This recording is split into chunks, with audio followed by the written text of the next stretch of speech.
effectivement, vous parlez de féministes et du DSM, mais je m'intéresserai en fait assez peu au contenu des catégories et de la définition.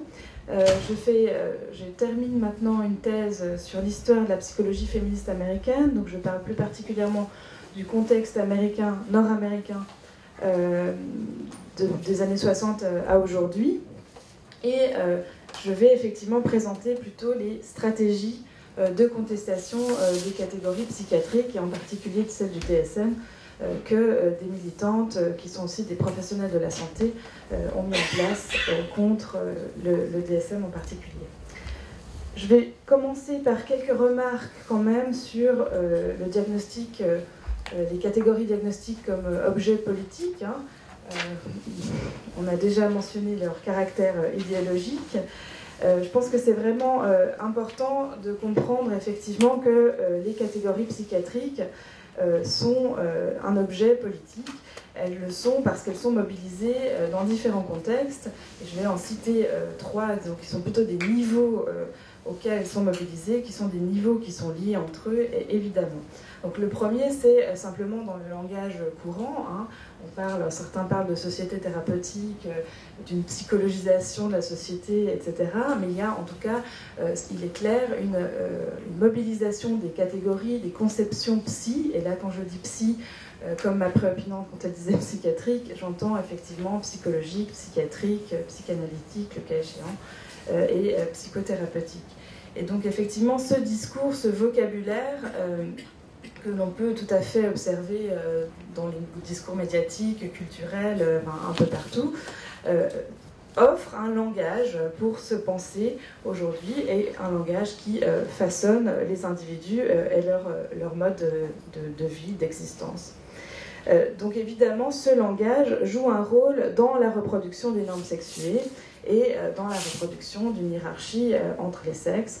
Là, comme le temps est un peu limité, je ne vais pas trop donner d'exemples, mais disons, pensant à la diffusion des concepts, par exemple, de masochisme féminin, sur lequel je reviendrai, puisque ce sera une catégorie contestée. Le deuxième niveau, c'est celui des politiques publiques. Alors là, ça dépend plus les contextes nationaux, mais aux États-Unis, la place de l'expertise psy dans les politiques publiques, est allée de façon exponentielle au cours du XXe siècle. Même si au début, elle était plutôt restreinte aux questions sanitaires, en particulier aux questions sanitaires dans le contexte militaire, c'est-à-dire dans l'armée américaine. On a mobilisé des psys sur des questions sociales de façon de plus en plus large pour lutter contre la pauvreté, contre le racisme, etc. Aujourd'hui, peut-être aussi contre le sexisme. Et je pense qu'il est aussi important de voir comment ce discours est devenu un discours d'experts, un discours scientifique, qui forcément, quand il fonde des politiques publiques, devient un discours politique qui est donc attaqué en tant que tel. Dans cette catégorie dont je n'ai pas le temps de parler, mais qui est évidemment très intéressante, on a aussi tout ce qui concerne l'expertise psy dans le domaine judiciaire, qui aux États-Unis a beaucoup évolué au cours du XXe siècle, c'est-à-dire les usages de l'expertise psychiatrique et psychologique dans les procédures judiciaires, et qui a été d'ailleurs l'un des objets importants de la critique antipsychiatrique des années 60, et en particulier de celle de Thomas Schacht. Et enfin, le dernier niveau, c'est évidemment celui des pratiques elles-mêmes, des pratiques psychiatriques comme pratiques politiques, et où on mobilise effectivement les catégories dans un processus diagnostique, classificatoire, qui renforce le rapport de pouvoir qui existe dans une relation thérapeutique en général, mais qui participe de nouveau par cette reproduction contrainte des catégories, des normes, à la hiérarchie des sexes. Alors évidemment, il y a des pratiques contraignantes, évidemment contraignantes, disons, comme les pratiques sous contrainte, l'internement sous contrainte, les traitements sous contrainte, etc. Mais il y a aussi tout ce qui est de l'ordre d'un traitement inégalitaire dans les relations interpersonnelles, dans le système, dans les institutions, et qui, préfère appeler d'ailleurs des pratiques antidémocratiques ou non démocratiques, dont peut faire partie le processus diagnostique suivant comment il est fait, c'est-à-dire de façon unilatérale, en imposant les catégories et les critères aux personnes concernées. Et puis simplement l'attitude paternaliste, disons, qu'on peut observer chez nombre de praticiens. Donc à tous ces niveaux, le processus diagnostique symbolise une pratique de pouvoir qui en fait une cible importante des mobilisations antipsychiatriques et des mobilisations qui contestent le discours psy en général, tout en devant bien se rendre compte que cette démarche du processus diagnostique est quand même c'est la compétence qui donne un statut d'expert au psy, donc qui est censée être une connaissance importante, mais qui en même temps une procédure qui est loin d'être établie scientifiquement, et donc c'est aussi une porte ouverte à cette contestation. Donc qu'est-ce qui s'est passé par rapport au DSM et aux féministes aux États-Unis dans l'histoire récente? Alors là, je dois quand même dire quelques mots de l'histoire du DSM, mais je vais aller très rapidement, on pourra y revenir si jamais. Mais disons que les deux premières éditions du manuel, donc, du manuel diagnostique et statistique des troubles mentaux, qui est produit par l'Association américaine de psychiatrie, n'avaient pas beaucoup d'importance et n'ont pas été particulièrement contestées. Elles étaient surtout utilisées par les gestionnaires d'hôpitaux aux États-Unis. Et avec la troisième édition, donc en 1980, l'équipe de Spitzer, disons, fait un coup assez important qui est en lien avec différents phénomènes sur la situation de la psychiatrie aux États-Unis que je n'ai pas trop le temps de développer. Mais disons, il faut comprendre que cette troisième édition est différente des autres et va prendre de plus en plus de place dans la société, notamment pour ce qui nous intéresse là, c'est-à-dire pour la diffusion des catégories psychiatriques, puisqu'elle change sa formulation. Et les syndromes, les catégories du DSM deviennent des listes de critères dits opérationnels, c'est-à-dire qui opérationnalisent la procédure diagnostique, qui minimisent l'évaluation subjective et interpersonnelle de l'évaluateur qui pose le diagnostic, ou l'évaluatrice, et qui même tend, à ce que certains ont déjà souligné, à des autodiagnostics. Donc on peut tout à fait faire son diagnostic avec les critères du DSM qui sont assez simplifiés pour qu'il y ait le moins d'équivoques possible sur les critères.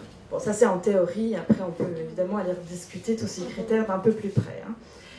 Mais quand même, cette façon de présenter ces catégories va faciliter leur diffusion et leur saisie, disons, par plus que les professionnels de la santé mentale.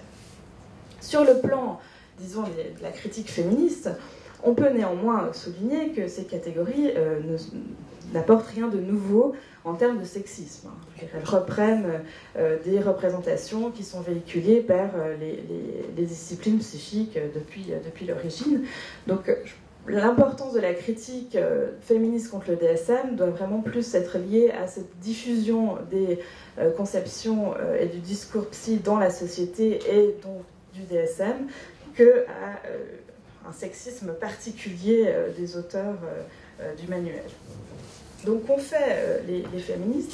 Elles se sont particulièrement mobilisées, non en 1980, parce que comme tout le monde, elles ne s'étaient pas très intéressées à cette première édition, enfin la première nouvelle édition, disons, mais c'est la troisième, mais plutôt à la révision de cette troisième édition, qui paraîtra en 1987, où les auteurs essaient d'introduire 3 diagnostics extrêmement contestés, qui sont le trouble dysphorique prémenstruel, le trouble de la personnalité masochiste et le trouble paraphilique coercitif.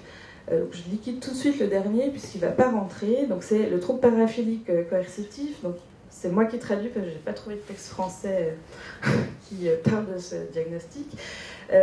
Donc c'est une paraphilie, donc c'est une compulsion en fait à soumettre quelqu'un sans son consentement à des actes sexuels.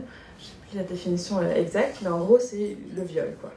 Donc, évidemment, ça inquiétait passablement le département de la justice, entre autres, puisque ça pourrait fournir une excuse psychiatrique donc pour diminuer la responsabilité pénale d'auteurs de violences sexuelles. Néanmoins, ça ne s'est pas terminé dans les années 80, donc le diagnostic est sorti, mais il y a toute une histoire, et à chaque révision, il y a des gens qui essaient de réintroduire, en particulier les personnes qui travaillent avec les délinquants sexuels, essaient de réintroduire cette question-là.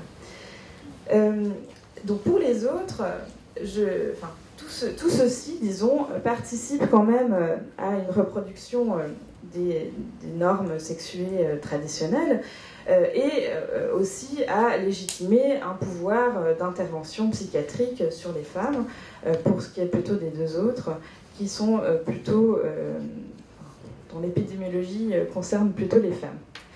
Évidemment, le trouble prémenstruel, enfin, le trouble dysphorique prémenstruel, qui est effectivement le pendant psychiatrique du syndrome prémenstruel bien connu, est évidemment une question qui est un serpent de mer dans la médecine occidentale, peut-être ailleurs, mais je la connais moins, qui relève d'une tradition, disons, assez durable dans la médecine, pour donner un rôle particulier dans la folie des femmes à la physiologie féminine, et qui est évidemment contestée sur tous les plans par les féministes, non seulement pour sa réalité, on n'a pas réussi à démontrer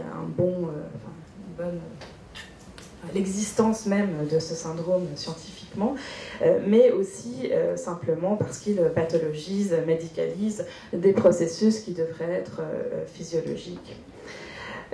Et le deuxième diagnostic, qui est donc le trouble de la personnalité masochiste, évidemment, comme son nom l'indique, inspiré par des conceptions psychanalytiques, fait aussi donc l'objet d'une contestation et est particulièrement attaqué par les féministes comme un stéréotype qui maintient les femmes dans leur statut de dominée puisqu'elles le veulent bien. Et notamment Paula Joan Kaplan, qui est une psychologue américaine féministe, écrira un livre qui s'appelle Le mythe du masochisme féminin, où elle décrit en long et en large en quoi ce mythe est problématique et contre-productif pour les féministes. L'autre aspect, à part ça, du trouble de la personnalité masochiste qui est dénoncé par les professionnels de la santé, et là c'est intéressant parce qu'on voit qu'elle ne condamne pas complètement tous les diagnostics non plus, c'est le problème d'erreur de diagnostic et en particulier l'invisibilisation des effets des violences et de l'oppression sur la santé mentale. Donc face à cette tentative d'introduction, les psychologues américaines vont multiplier les actions pour contrer cette introduction. Elles vont rassembler des signatures, inciter les gens à envoyer des lettres. Apparemment, il y aurait eu plus de 6 millions de femmes qui auraient écrit à l'Association américaine de psychiatrie contre ces diagnostics. Une délégation est même reçue par les auteurs, mais la rencontre s'est passée extrêmement mal. Les féministes disent que les auteurs étaient extrêmement paternalistes. Finalement, donc, ces troubles sont quand même rebaptisés avec, pour le trouble dysphorique prémenstruel, devient le trouble dysphorique de la phase lutéale tardive, qui dit la même chose, mais dans un terme un peu plus compliqué. Et le trouble de la personnalité masochiste devient le trouble de la personnalité autodestructrice. Donc, bon, voilà, ça ne change pas grand-chose. Par contre, ces diagnostics sont quand même déplacés en annexe du manuel, mais quand même publiés avec, et donc ils ont été largement utilisés, même dans des expertises judiciaires, par exemple. Dans l'édition suivante, dans la 4e révision, ces diagnostics vont quand même être éjectés, mais ils sont revenus un peu par la bande dans la dernière édition, en tout cas pour le trouble prémenstruel, mais ça je ne vais pas faire l'histoire toute récente du DSM-5. Ce qui est intéressant donc, c'est que suite à ça, suite à cet échec quand même qu'ont vécu les féministes, se pose quand même toujours la question de savoir comment elles vont pouvoir s'en prendre au DSM. Et Paula Kaplan initie une action assez amusante, disons, qui rejoint, mais en version un peu parodique, la question de la dépression masculine, qui est l'invention d'un trouble de la personnalité, enfin la proposition d'un trouble de la personnalité miroir, disons, du trouble de la personnalité masochiste, qui est le trouble de la personnalité délirante dominante, qui serait en fait une forme de socialisation rigide et extrême d'une masculinité hégémonique. Et elle propose initialement cette catégorie diagnostique avec une sociologue canadienne féministe, Margrethe Eichler. Elles font une tournée pour présenter cette histoire. Et voyant que l'exercice, disons, de démonstration de la subjectivité des auteurs du DSM marche assez bien, elles vont soumettre quand même formellement cette proposition aux auteurs pour la 4e révision du manuel, mais proposition qui ne sera pas traitée sérieusement par le DSM. Bien sûr, à part ces attaques directes, enfin ces tentatives de dialogue qui ont mal fini avec les auteurs du DSM, il y a évidemment d'autres stratégies pour attaquer les catégories psychiatriques. L'une d'entre elles a déjà été un peu mentionnée, c'est des recherches simplement féministes sur les syndromes, sur la rediscussion des critères, sur la dépression par exemple. On a toute une série de chercheuses féministes qui revisitent effectivement la définition du trouble. Et ses origines d'ailleurs. On a aussi une critique de fond sur le DSM qui conteste tout le processus d'élaboration du manuel en voulant dénoncer un processus idéologique et en particulier non démocratique.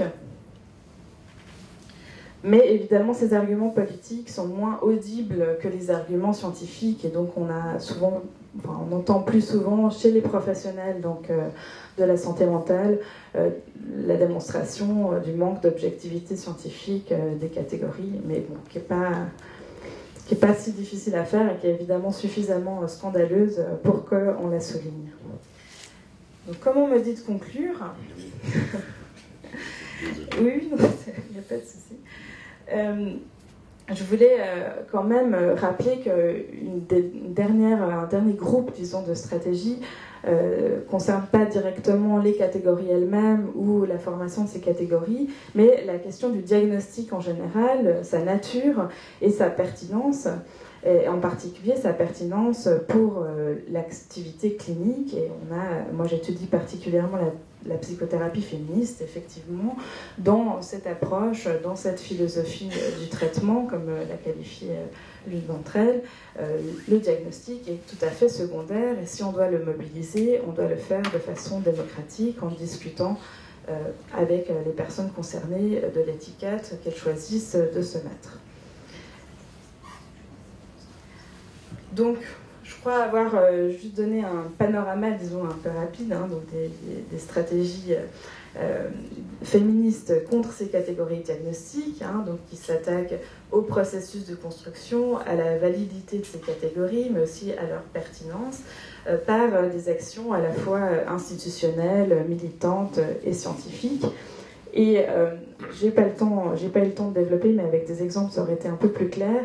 Il me semble que tout ce processus, toutes ces stratégies mettent en jeu une épistémologie féministe qui vise principalement à la démocratisation des savoirs et des pratiques.